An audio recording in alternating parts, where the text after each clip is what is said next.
Assalamualaikum warahmatullahi wabarakatuh. Halo teman-teman, selamat pagi semuanya.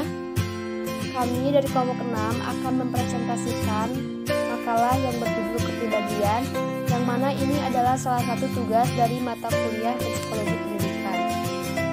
Sebelum ke pemateri, di sini saya akan memperkenalkan dulu anggota-anggota dari kelompok 6. Yang pertama, saya sendiri, Sulfi Rahmawati. Selanjutnya ada Muhammad Fajar dan ada Nugraha. Kami beranggotakan 3 orang. Oke, langsung aja sekarang kita masuk ke materinya. Di sini saya akan mengulas sedikit mengenai kepribadian. Apa itu kepribadian? Kepribadian menurut pengertian sehari-hari yaitu merujuk kepada bagaimana individu tampil dan menimbulkan kesan bagi individu lainnya. Sedangkan menurut psikologi, pengertian kepribadian menurut disiplin ilmu psikologi bisa diambil dari rumusan masalah beberapa teoritis kepribadian yang terkemuka. Di antaranya, Browner menyatakan bahwa tingkah laku manusia adalah gerak-gerik suatu badan, sehingga kepribadian dapat dikatakan corak gerak-gerik suatu badan manusia. Tingkah laku yang disebut kepribadian bersifat sadar dan tidak sadar. Hal itu dapat dilihat dari sudut diri manusia dan dari sudut lingkungannya. Yang kedua dari George Kelly, bahwa kepribadian sebagai cara yang unik dari individu dalam mengartikan pengalaman-pengalaman hidupnya. Selanjutnya ada Gordon Alton, merumuskan kepribadian adalah suatu organisasi yang dinamis dari sistem psikofisik individu yang menentukan tingkah laku dan pemikiran individu secara khas.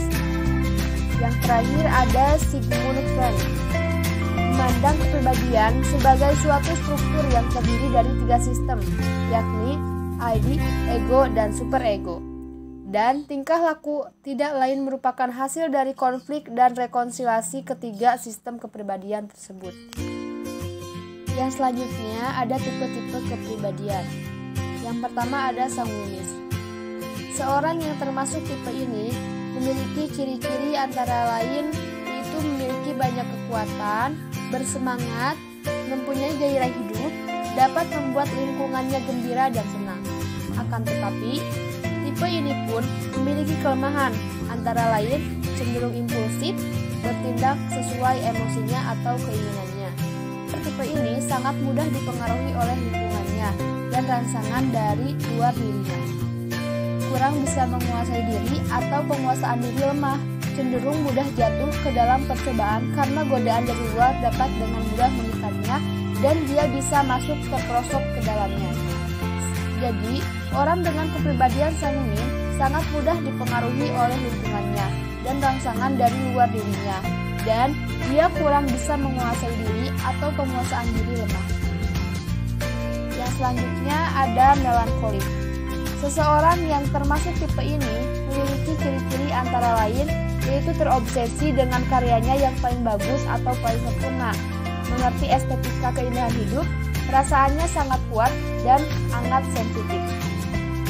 Orang yang memiliki tipe ini juga memiliki kelemahan, antara lain sangat mudah dikuasai oleh perasaan dan cenderung perasaan yang mendasari hidupnya sehari-hari adalah perasaan yang murung. Oleh karena itu, orang yang bertipe ini tidak mudah untuk terangkat, senang, dan tertawa terbahak-bahak. Yang selanjutnya ada kolerik. Seseorang yang memiliki tipe ini memiliki ciri-ciri antara lain yaitu cenderung berorientasi pada pekerjaan dan tugas, mempunyai disiplin kerja yang sangat tinggi, mampu melaksanakan tugas dengan setia dan bertanggung jawab atas tugas yang diembannya. Orang yang bertipe ini memiliki kelemahan antara lain yaitu kurang mampu merasakan perasaan orang lain, kurang mampu mengembangkan rasa kasih kepada orang yang sedang menderita, dan perasaannya kurang berani. Yang selanjutnya ada flegmatis.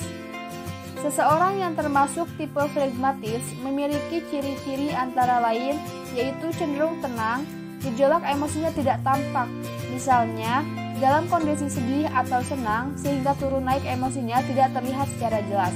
Orang bertipe ini cenderung dapat menguasai dirinya dengan cukup baik dan lebih introspektif, memikirkan ke dalam dan mampu melihat, menatap, dan memikirkan masalah-masalah terjadi di sekitarnya.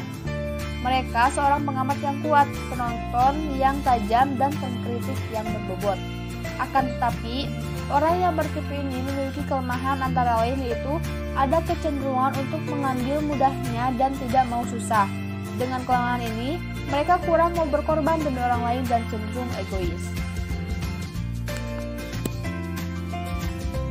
Macam-macam teori kepribadian. Yang pertama ada teori kepribadian menurut Sigmund Freud. Freud membagi struktur ke dalam 3 komponen, yaitu ID, ego, dan superego. Perilaku seseorang merupakan hasil interaksi antara komponen tersebut. ID merupakan komponen kepribadian yang primitif yang berusaha untuk memenuhi situasi prinsip. Dan bangun tempat ego. Yang kedua ada teori kepribadian menurut Carl Gustav Jung. Menurut Jung, kepribadian itu adalah seluruh pemikiran, perasaan, dan perilaku nyata, baik yang disadari maupun yang tidak disadari. Adapun struktur kepribadian manusia terdiri dari 2 dimensi, yaitu dimensi kesadaran dan dimensi ketidaksadaran. Dimensi kesadaran dalam kepribadian ini adalah ego.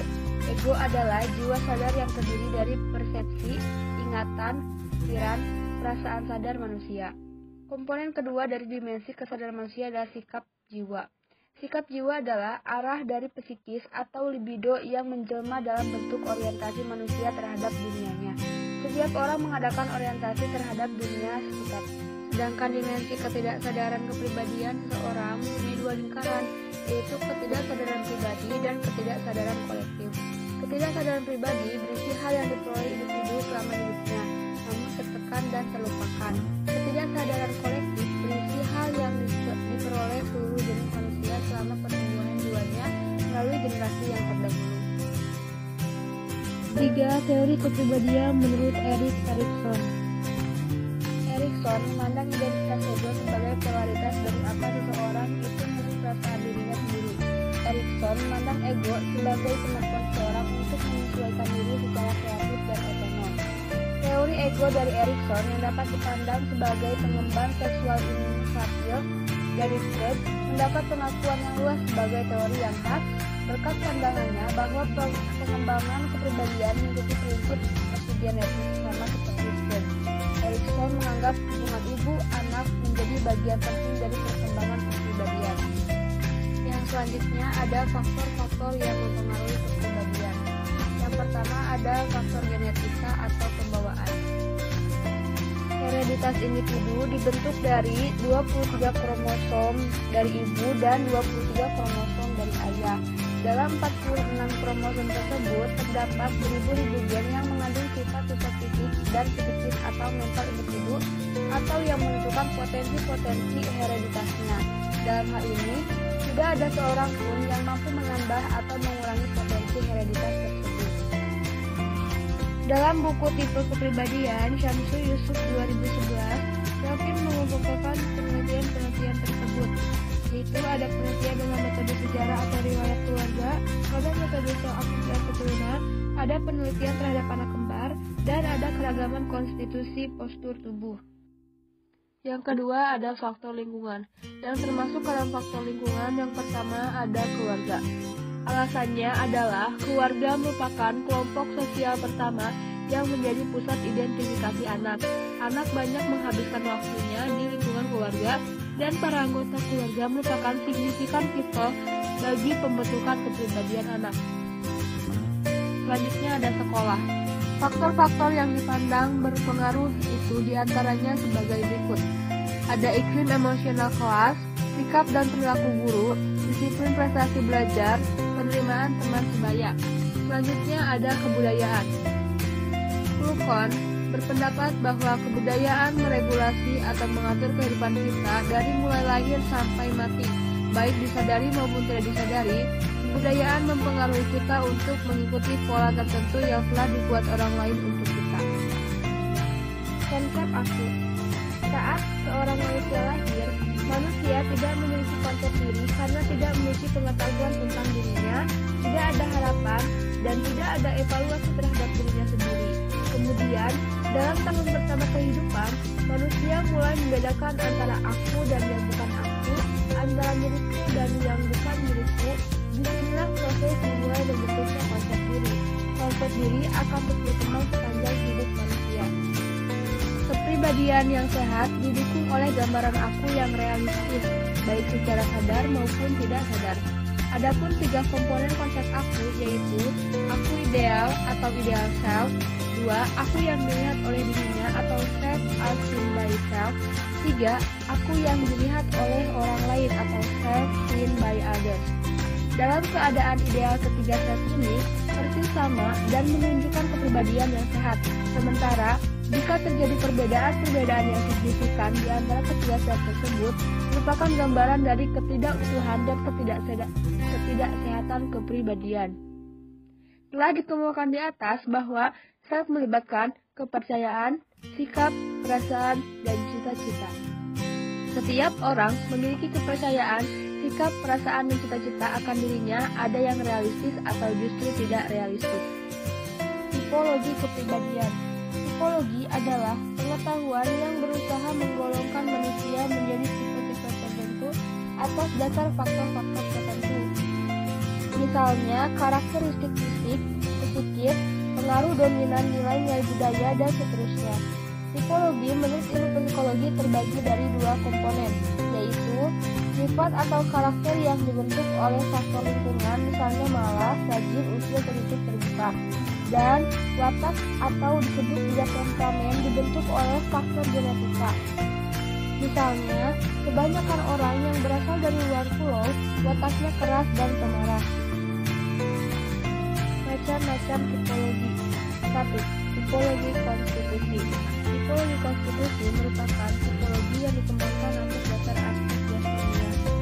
2. Tipologi temperamen. Tipologi temperamen merupakan tipologi yang disusun berdasarkan karakteristik segi kejiwaan. 3. Tipologi berdasarkan nilai-nilai kebudayaan. Tipologi berdasarkan nilai-nilai kebudayaan dikembangkan oleh Edward Spranger.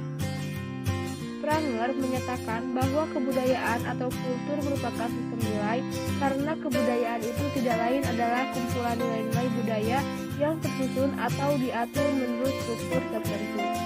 Selanjutnya ada kesehatan mental.